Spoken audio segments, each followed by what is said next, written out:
We all work together really well, and we all have the common goal in mind. So it wasn't well, I guess we're not going to do anything. It was like, okay, well, what are we going to do now? Like, how do we do this outside of this? Like, okay, this is off the table, so where are we going? Like, the machine is still moving. We've got to just go somewhere. So it actually, was almost like a small blessing in disguise. Like, we were able to put a lot of money. We would go into touring, and we got a lot of new equipment. It's like a good way for fans to keep in touch with us and have kind of more private show experiences and be able to get really good audio and video of all of our songs. Here we are on the Weird Music Podcast. We've got Isaac from Desmond Jones. What's good, Isaac? How you doing, man? Doing great. Excited to be here virtually. Hell yeah, bong bong. Yeah, it's smooth. So this is the Weird Music Podcast, and Desmond Jones, man, Weird Music loves Desmond Jones. Played maybe 45 Weird Wednesdays, I think, and got some new music coming out. So there's this album. It's called Why Not. Figured it'd be cool to start this thing off. What can people expect with this new album? I think this album's pretty exciting because I feel like a lot of people that we've showed it to or been like, hey, check this out, have been like, wow, that's pretty new territory for you guys.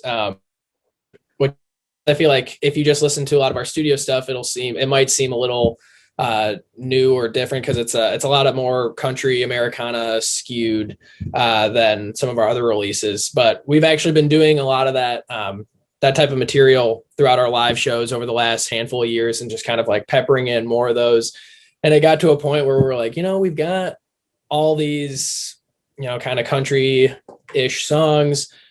We should just throw them all on one record, try to write some more stuff like that and just make it more cohesive. And so we finally did it, and it turned out really cool. I think it's very digestible, as George, our sax player, likes to say, as far as the listening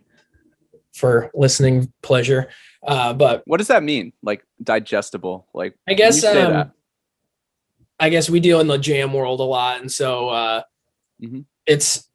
there's lots of long improvisation, long songs, 5 to 10 minute songs and things like that. Lots of space, maybe things that aren't as lyrically driven. And so we like to say digestible more as being it's, lots of 2 to 4 minute songs, lyric heavy, very kind of radio friendly-esque songs. Not necessarily that they were made to be pop radio songs, but that's just kind of how they turned out. And those kind of tunes are usually, shorter, more, tunes than jams, which I guess is a little different than a lot of people might be used to from us. But it's exciting. I think the songs turned out really sweet. It's got a lot of material that some fan favorites like Mississippi and stuff like that on there, and then a handful of new tunes that we literally learned in the studio the day we recorded it, and I think they all turned out really cool.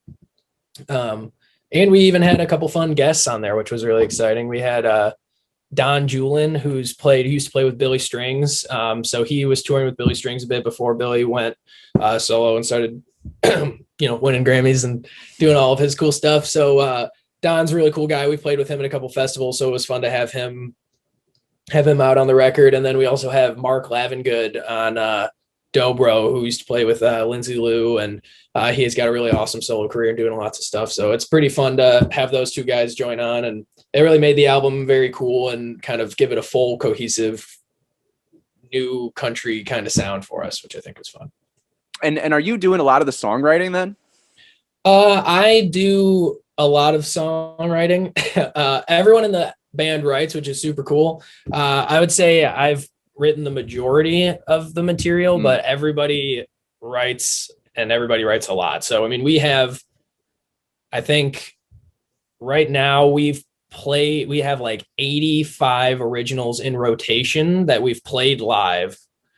And then I think we have in the docket, on our drive with shared amongst us with charts and demos and stuff. I think we have 35 new songs charted and demoed that we're going through. So we've got a lot of songs, a lot of people write. So it's really cool. It's just like everybody's constantly putting in new stuff and adding more material. And we've been trying to get a little bit more collaborative lately. We actually just booked a little writing retreat for ourselves, which is going to be fun. We've never done that.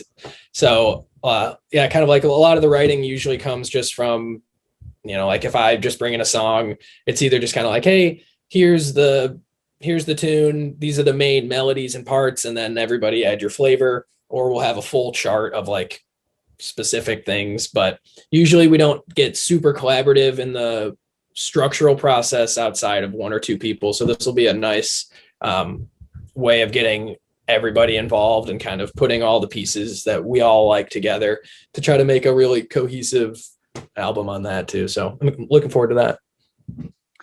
Yeah. So with songwriting, I know sometimes, and I think this would be awesome to ask you now that you've said you wrote most of these songs. A lot, they can be in works in progress for a long time, collaborate with other people, like you're saying, or a song can kind of just come to you and you can just like, whether you're just jamming around by yourself, improvise it, and there you have it. Or, it takes like 10 minutes to write. Between the music and the lyrics, could you describe kind of how you approach songwriting? Like what that, like, I don't know if it's a 4-hour block or a 20-minute, just, I have 20 minutes. Like, how do you songwrite? Well, I like to, I don't know. I feel like I've been writing for a while. John and I started playing in bands when we were in 7th grade. And so we tried to, we're like, we're going to write songs. So, it was like, there was definitely a lot of years of me being like, songwriting process. Like I've got to dedicate a time to do this. I've got to think about things to write about and have like all this structural stuff.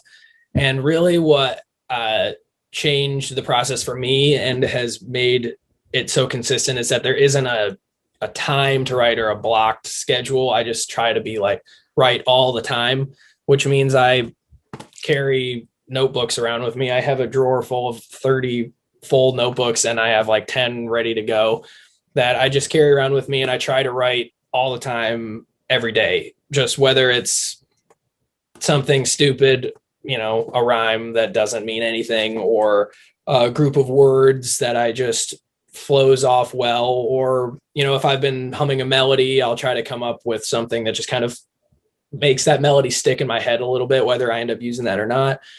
So I'll just write that down, little things here and there, or, sometimes I'll sit down and I'll be in the zone and I'll just write a song like that. So it's just mostly, I feel like for me, it's been getting in the process of trying to allow myself to feel open to write at any time and not feel like I have to have a songwriting time where I've got to sit down and do the stuff. Because if I feel open enough to at any time to just be like this and go, then if there is a time where I really need to focus and be like, I need to knock out a song, I need to write the lyrics for this, it comes much more, I guess it doesn't come easier, but it's just like, it's easier for me to get into the, I guess like a flow state of writing, just by having muscle memory of it, of writing so consistently, of making myself do that all the time. Where now when I really have intention behind it for a certain thing, it makes it a lot easier for me to get that intention out the way that I want it to, if that makes sense. The way I picture songwriting, it's like this image of the trash can with all these rolled up, crumpled up pieces of paper, just writing right in there. Definitely. It's there's lots of trash. So then with that being said, like out of all the scribbles in your notebook, how do you qualify what should you keep? I guess that's interesting because some things, it's almost like a test for me of like, I have to write it down, and it's a weird thing. It's almost like when you're a kid or something and you're like, no, it's going to sound stupid. Like, I don't want to look dumb. And it's like, I find myself doing that like in my own notebook where I'm like, I don't want to write that down. That looks like that's stupid. And then it's like, what, like, who is reading this? You know what I mean? And so it's like really being open with yourself about writing anything down. And then if it's stupid, it's stupid, but at least it's like getting you open enough to just be like, I can say anything in this. And then usually from that, you get a lot of bad stuff, but then there's just lines that usually just end up sticking with you and then I'll kind of like think about it and I'll be running it over. So I'll go back to it. And it's almost just like a test. Like I write it down and I'll keep going. And if I think about it, then I'll come back to it. And if I don't think about it, then it was worthless. And I just had to write. You know what I mean? So, but that being said, there are times where I'll go back if I'm just like bored, or if I'm like, oh, because I'll write a lot of things separately, where I'll write, I'll have a bunch of lyrics and then I'll just have like a bunch of guitar parts and I'll try to put them together sometimes. So for that, I'll go back and I'll try to be like, oh, I remembered I had a couple things in this notebook, or I remembered this line, but I don't like the rest of the stuff I had with it. So I'll go back and take it and edit it. But a lot of times too, though, I will just go in and do like a block at a time and just try to get like a few stanzas here and there and put them together. So I would love to ask you whether this, you could use your new album as an example, or even with some of past things you've wrote. Could you share with me some riffs, some just like short lyrical parts that you feel is some of your best work? And then as I ask that, I'm curious, like why, like what about what you're about to share is like worth keeping or meaningful? I think the song Other Side, which is a brand new song. It's one of the ones I told you I just brought it to the studio that day. No one had ever played it. And we just went through it and I thought we captured it. Like, it was like exactly what I wanted, which is fun because it was very fresh for everybody. The first verse is good thing talk is cheap because I don't have much cash. I'll close my eyes and pretend that this drink will last. Well, if the songs I sing don't mean a thing, then why'd I write them down? I guess I'll try my luck on the other side of town. So that's the first verse, which I was pretty happy with. I feel like I wrote that just like I think I was waiting to play a solo show or something, like at some random bar where I was just background music, and it's like a good gig, you get paid, but you're definitely getting paid to just like be background music, which is cool. And it's like, I needed the money and like, that's nothing wrong with that. But you know what I mean? It's just like, you're doing that and you're playing some shows. And sometimes you're like, I want to not be doing that, but I still want to be playing. So there's just like a weird kind of feeling of burning out, but still loving it. And so I feel like that, that song kind of encapsulates that for me, of that, like, I'm going to still like, yeah, it's hard. Sometimes it's not exactly what you want, but like, you got to just keep trying. And I guess I'll just go to the other side of town, go to the next bar and do it there and keep on going. So that for me was of like my favorites on the new album. Like persevering with your art, like putting yourself out there, regardless of like the results. Mm-hmm. I've heard people describe this as like the infinite game. Like some people play for the short game, like, oh, next Tuesday, yeah, I'm playing to sell like a lot of tickets to that show. That's why other people serve this like infinite goal of the craft itself almost. What's the vision behind Why Not? What is there some sort of theme to the album?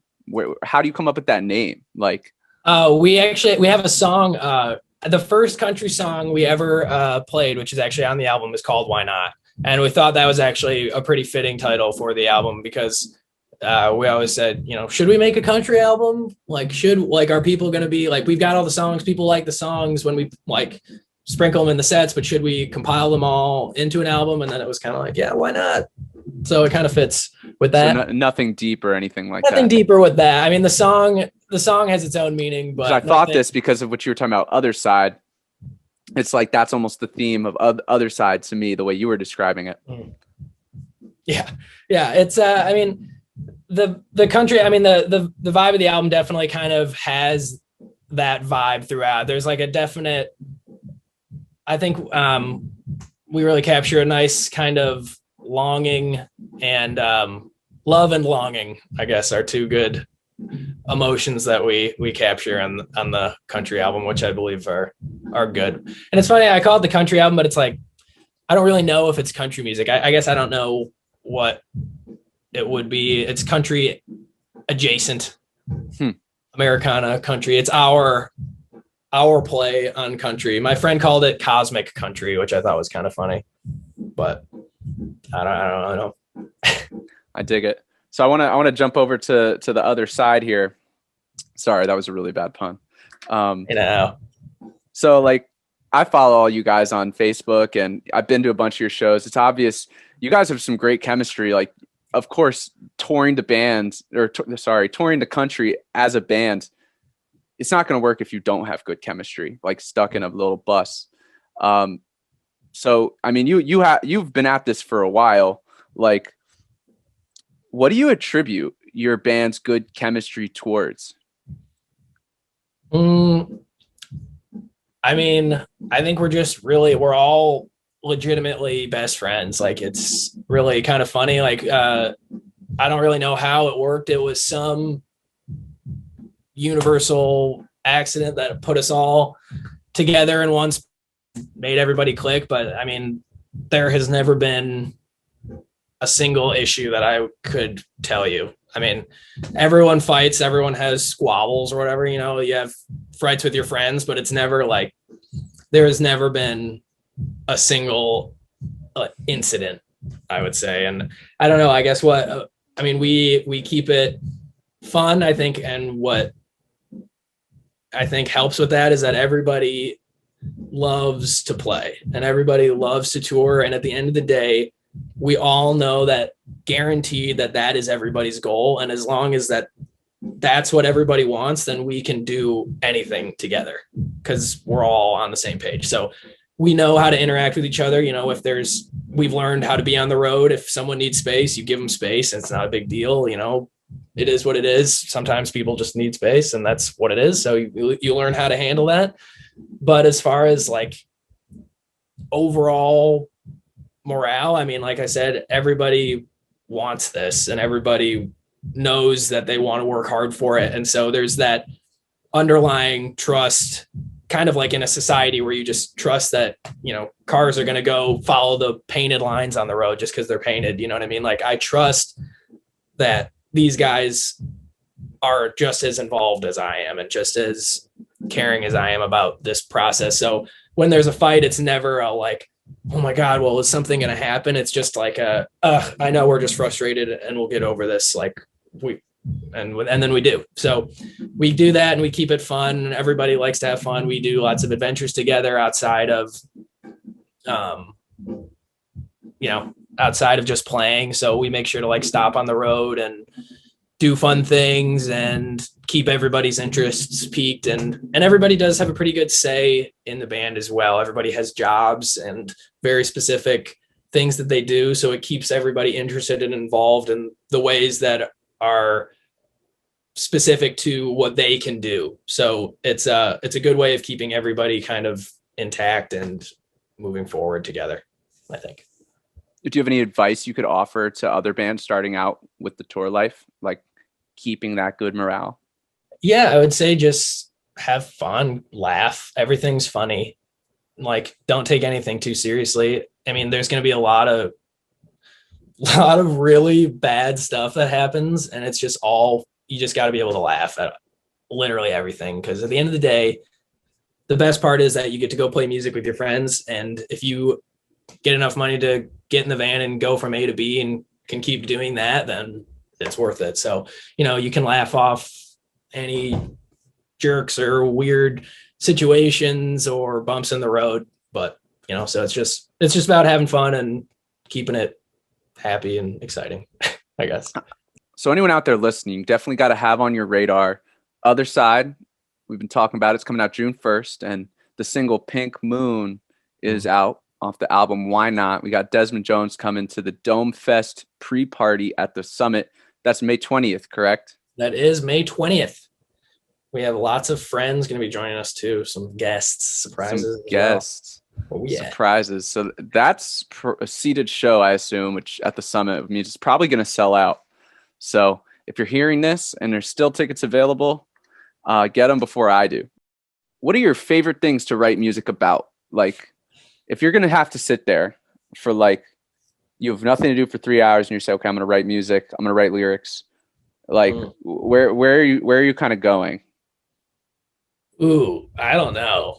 That's the thing. It's like anywhere. I mean, we have songs about space squids, and you know, we have songs about. I got the squid. What's up? Yeah, I mean, we have songs about space squids battling in an eternal war against humans, and then we have a song, you know, and then we have songs about, you know, love and holding hands. You know, so it's like there's like anywhere it can go.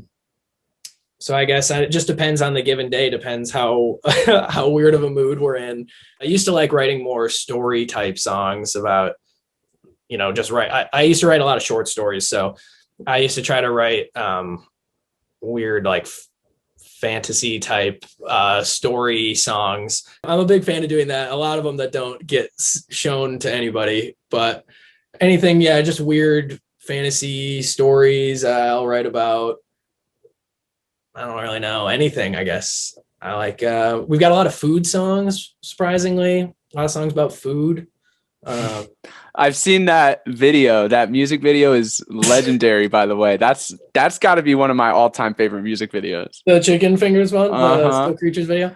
Yeah. Have you heard how we got that made? Did John ever tell you about that? No. And if you're listening, I'm making sure that's going to be in this description. We're going to link that. So feel free to go ahead and click that music video. Oh yeah, click it. So basically we didn't have a video for the song and it was about to be released, I think, the next day. So if the song was getting released Friday, John was at the bar Thursday. We were releasing the song, let's say we were releasing the song Friday at noon.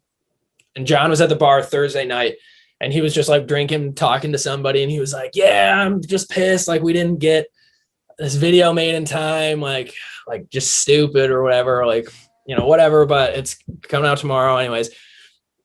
And this guy behind him was like, "You need a music video made like by tomorrow?" He's like, "I make videos."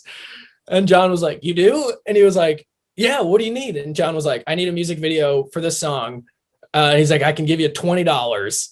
And the guy was like, "I'll do it, $20. And he was like, "Just give me 3 like words or something." And I don't know what John told him, but he sent him the song, gave him some like sentence description. And then literally none of us saw it. Like John was like, "All right, I got the video, I'm posting it." And we just posted it. And when everybody saw it was when we all saw it too. Wow. And there it is. That was Strange Garrett. That's what his name was. Always trust late night bar strangers to make videos for you, I guess, is the moral of the story. I know you've got this Patreon going. Yes. This pandemic has been, quite the left-handed jab, to touring bands. I want to ask, like, what's that adaptation been like? Have you guys seen like this as an opportunity to grow? I think like I said, and like you said, we all work together really well and we all have the common goal in mind. So it wasn't well, I guess we're not going to do anything. It was like, okay, well, what are we going to do now? Like, how do we do this outside of this? Like, okay, this is off the table. So where are we going? Like the machine is still moving. We've got to just go somewhere. So it actually, was almost like a small blessing in disguise. Like we were able to put a lot of money. We would go into touring and we got a lot of new equipment. We got some really nice, kind of like live sound and recording gear, some video equipment and everything. So we were able to not only set up for full multicam streams from the house, but now when we're back on the road, we'll be able to produce full, soundboard quality audio for every show, as well as multicam video if we needed for every show. So it's like we were able to get this gear and then also not only just get it, but we were able to take the time to get good at using it and actually be able to use the gear. And so we've been able to stream a lot and kind of keep shows going for the fans. And that's been fun for us because we've not only been able to, like I said, use all this new fun gear and get good at that, but we've been able to kind of get tighter again. Taylor is pretty much brand new to the band. He joined just a few months before the pandemic. So I think he only got, 15 shows in or 16 shows in before everything got closed down. So we've gotten really tight with him. I mean, he was tight already, but as far as like full band cohesion, we've been able to really kind of reinvigorate some old songs as far as getting a lot of new material. I think in these live streams alone, I think we've debuted 14 new songs. So it's been really good for us just as far as keeping up with practicing, getting new material out, making sure the old material is up to date. And it's been cool. It's just like a good way for fans to keep in touch with us and have kind of more private show experiences and be able to get really good audio and video of all of our songs. And the Patreon's fun because we also offer cool merch deals for the different members. You get access to different kinds of videos. We have lessons or different stuff that we'll give. And then also on the Patreon, actually, if you join the Patreon, you get a discount to our pre-sale for the new album. So depending on the level that you join at, you'll get that amount of money off of your order at the merch store for anything that you want. So we've got a lot of cool stuff on there. It's kind of like our inclusive streaming service type thing. So it's been really fun, and it's a cool way to kind of see what we're doing and able to get, it's a good way. You get all the recordings of the shows the next day and everything. So it's been cool. I think it's been fun for us, and it's allowed us to grow in a lot of different ways. I love that. Like, as fans, we know how hard the pandemic's been to touring bands, and like we have connections with your guys' music, with seeing you live. So to know, like, and to be seeing on social media, like they're pulling the slingshot back, like they're getting better, they're expanding on. That's just good for us to see that instead of it, knocking our bands that we love down, that you guys are ready to launch, and things are starting to look back up, which is awesome. I want to ask you this next question that I would probably ask someone this offline, but I think it would be cool to ask you this on the podcast. Yeah. So given your experience with Desmond Jones, you do a lot of the business stuff with the band. Mm-hmm. Bands just starting out, honestly, like, what insights could you share with them? Touring aside, how do you get found? How do you build audiences? What do you do? Like, I'll just record ourselves playing a video and we'll upload it. Like, what does someone even do? Hey, Would you tell them not to? Would you say just fuck it? Just don't even worry about it. Just play. Don't even have a band. No, I would never tell them that. Always do it. Always be a band. Always go for it. But I would. We're still figuring it out. You know what I mean? And that's the thing, is it's crazy, especially in this pandemic, post-pandemic world. Everything is different now. Everything has changed as far as what the game plan for a band. Like, we were definitely relying almost 100% playing live, and now that's gone. So it's almost like we have to completely be like, all right, everything that we were neglecting, now we have to put full force into. And so it's different for every situation, but I would say, a lot of it is content. You got to have content to post. You got to make sure that you're staying up on it. It seems like you're being annoying, but you have got to do it. Like, you got to be constantly posting, constantly making new material, getting audiences involved in different ways, whether that be with different mediums of videos or songs or concerts. I don't know. There's just like a lot of cold calling involved too. Lots of just like hitting up people and just blasting them with stuff and being like, hey, check this out, blah, blah, blah. And like, as far as like agencies or anything like that, in the beginning, sometimes, a lot of the times, there's people, I know a guy who knows a guy, and that's awesome. And if you got that, then definitely go for it. But a lot of times it's just a lot of sending emails and submitting yourself and kind of putting yourself out there more than you'd like. You're going to get a lot of no's and a lot of nothing back in return. But, you do get yeses back, and you do get opportunities, and then those spiral into bigger opportunities. And it's just about finding what works for you and your band specifically, and then just moving that and just keeping it going and expanding, but definitely not stopping. You want to just, you want to be months ahead. It's kind of like the biggest thing that we've learned is it's like a chess game. The farther you can think ahead, the better. If you're planning for